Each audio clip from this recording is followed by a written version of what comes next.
ছাদ বাগান অর্গানিক ভাবে করতে চাও? গাছে ফুল ফল আসছে না, ফুল ফল আসলেও ফলে রূপান্তরিত হচ্ছে না? তাহলে আজকের ভিডিওটি তোমাদের জন্য। Audio Jungle. আজ আমি কথা বলবো বাড়িতে ফেলে দেওয়া জিনিস নিয়ে। কারণ আমাদের কাছে যা ফেলনা, গাছেদের কাছে তা অমৃত। আজ কথা বলবো পেঁয়াজের খোসা, রসুনের খোসা এবং ডিমের খোসা এবং চা পাতা নিয়ে। পেঁয়াজের খোসা গাছের খাসা খাবার। পেঁয়াজের খোসায় আছে potassium, phosphorus, calcium, magnesium, sulphur এবং জিঙ্ক। এটি গাছে শাখা প্রশাখা বৃদ্ধি, ফুল ফলের আকার বড় করা এবং ফলের গুণমান বাড়িয়ে তোলে।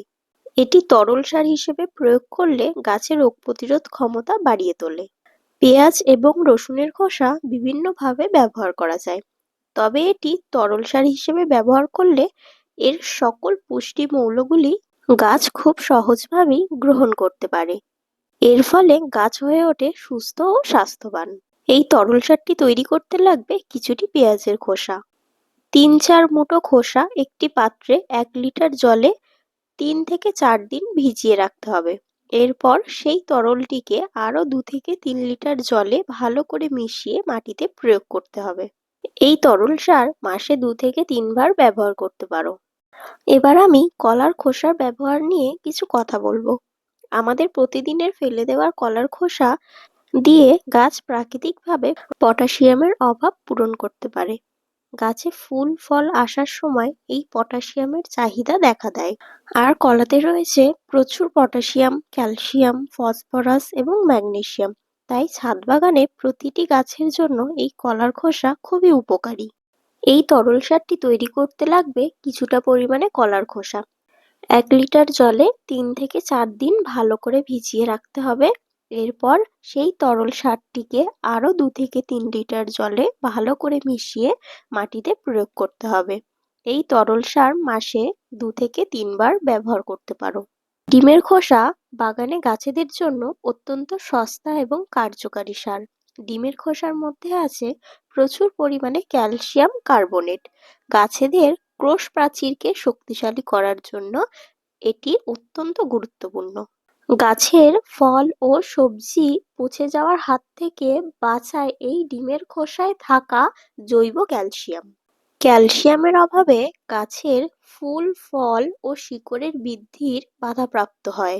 গাছে গ্রোথ থমকে যায়, পাতা ও ফলের কালো দাগ দেখা দেয়। তাই ডিমের খোসা গাছে একবার ব্যবহার করে দেখুন, এর ফলাফল কি হয়। ডিমের খোসাকে মিক্সিতে ভালোভাবে পাউডারের মতন গুঁড়ো করে নিতে হবে। যে কোনো গাছে এই মিশ্র সার ব্যবহার করা যেতে পারে।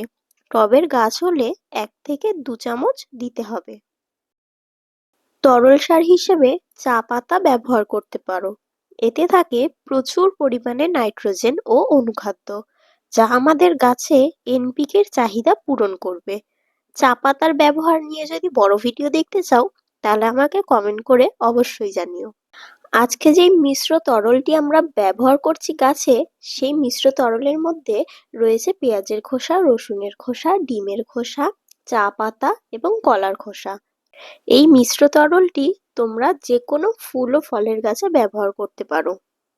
এতে গাছের সমস্ত রকম পুষ্টিমৌলগুলির চাহিদা পূরণ হবে। এর ফলে গাছ সুস্থ থাকবে এবং প্রচুর ফুল ফলে ভরিয়ে দেবে।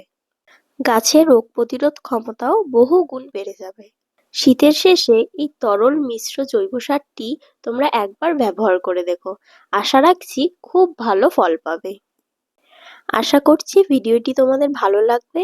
যদি ভিডিওটি ভালো লেগে থাকে, চ্যানেলটি সাবস্ক্রাইব করে আমার পাশে থেকো।